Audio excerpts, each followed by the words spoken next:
no denying it, talented, but there's nuances of the receiver position that need to be refined. I think that's probably the best way to put it, refined. Or even improved. Yeah. Because there is a learning process of gain, the speed, the plays, the responsibilities that isn't necessarily given to a player at the college level. Yep. Because you are an amateur. Now, I don't care how much NIL money you're getting.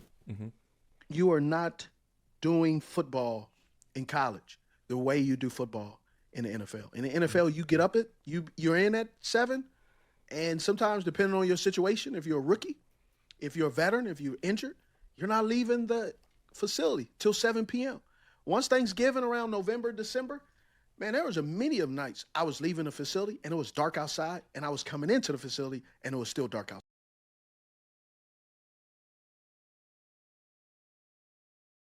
The other person's podcast you did, don't get mad at me, okay? Because there's room for 2 of us, yeah, to have podcasts. All right, okay, Opalite, let's start with that one. All right. Okay, let's start here. I'm gonna play it first, and then we'll talk about it. Here, let's get a taste. You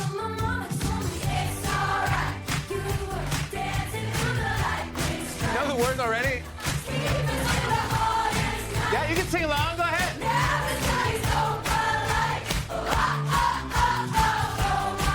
Oh my God. Oh my God. The way they know every word. Already. Look at that.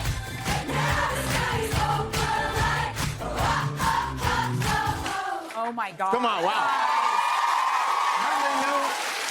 You got like 6 minutes to learn all the words and you've done it. That's unbelievable. That's kind of amazing. Oh, that felt... Everyone in the audience.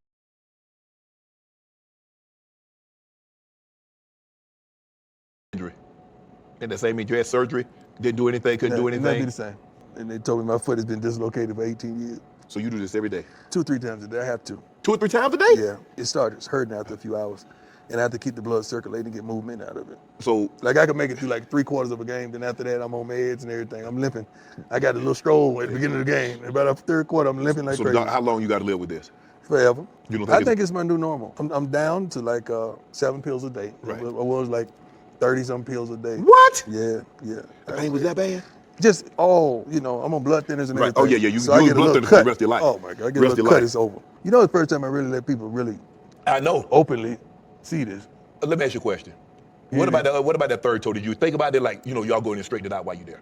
No, I just like that. I know, they but I'm don't saying, straighten it out. did you want to straighten out? He chilling, though.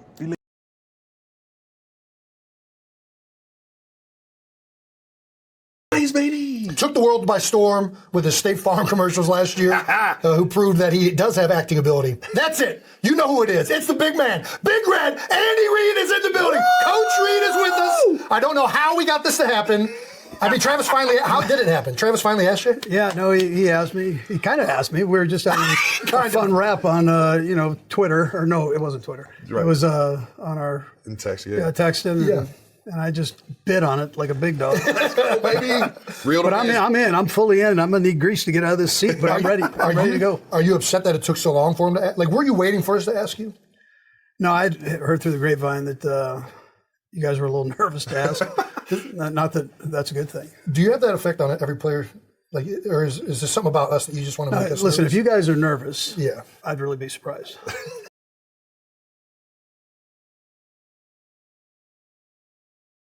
Jesus Christ. There are Mamdanis everywhere for those with the eyes to see. She's talked directly with PV. She's very thankful for the help. Just saying, she's doing well. She's leading in the primary race right now. Tennessee 7, not exactly a robust Democratic stronghold. If she wins the primary, she'll be up against a Republican who is more likely than her to win. However, one of the biggest myths that we really need to break is the idea that the way to win in red states and red districts is by running moderates. I've never believed that's how it works. You need to run people who are distinct from the Democratic Party. Well, folks, don't you want to participate in what might potentially be the flipping of a red district blue?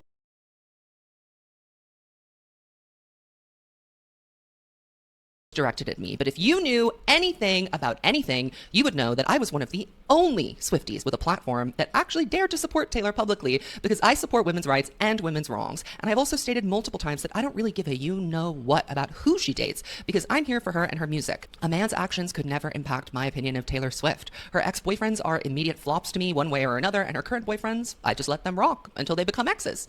I am interested in these men as characters in the story that she's writing on the records, and anywho, if you need evidence of me supporting this relationship interlude, there is plenty of it. I was an extremely vocal critic of the absurd Speak Up Now movement, which is almost certainly what she's referencing in But Daddy, I Love Him. I think what confuses stupid people is that I actually do strongly dislike Maddie, but that is completely separate to Taylor Swift and has nothing to do with them dating. I'm from Singapore, and he had a whole debacle in this region, in Malaysia specifically, a country that's very close to me, where he did some pretty destructive virtue signaling about gay rights, got an entire festival canceled, and spoiled a bunch of local queer people's income.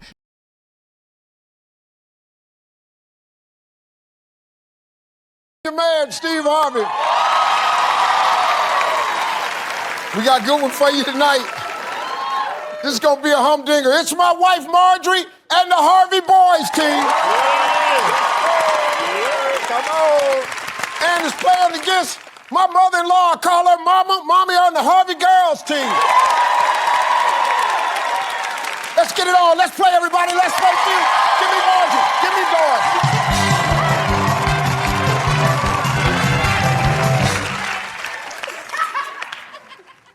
All right, ladies. Top 7 answers on the board. Here we go. We asked 100 married women. Some days I'd be willing to trade my man for a really good what? Pool boy. A good what? I'm sorry. What did you just say?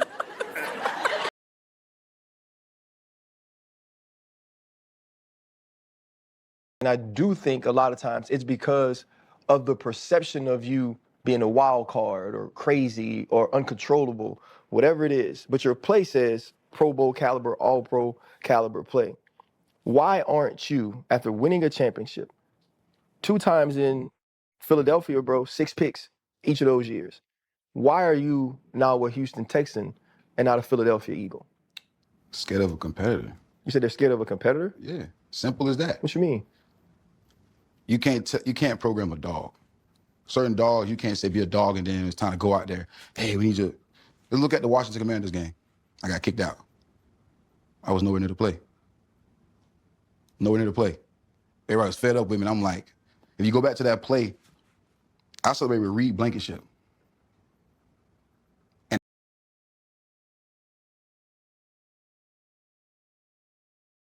And you got to think about only, 59 teams? One Super Bowl? 53 players exactly?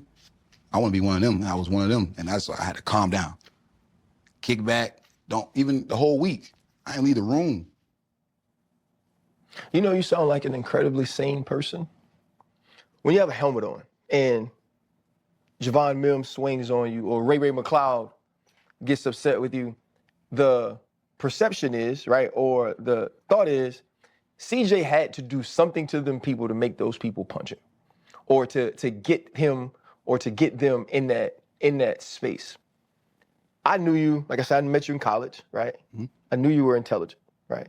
I knew you had good sense. But even me watching it was like, oh wait, he's changed from that young man I met that told that group of high school players how to be the best you could possibly be.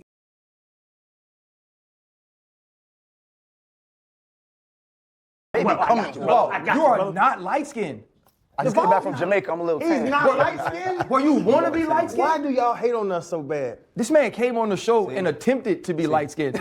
Bro, he like, I've never seen. Why he do this all the time? He do this all the time. I know. I do one-on-ones right now. They I try to won't. claim. We can, like, yeah. I don't care. They try to claim all of us, brother. We got to stay together. You know what I'm saying? I just came back from Jamaica. I'm a little tan, but. Yeah, that's rich people conversation. Wouldn't go to Jamaica. Just came back from Jamaica. Yeah, he rich. I turned 40. I'm not rich. My wife paid for it. Did you already had a relationship with Usain? I saw your son met him, right? Yeah, well, it was wild to me because he followed us on social media. His wife watches the show, of course. So I'm on my social media one day and I get a DM from Usain Bolt, and I'm like, this ain't no real Usain.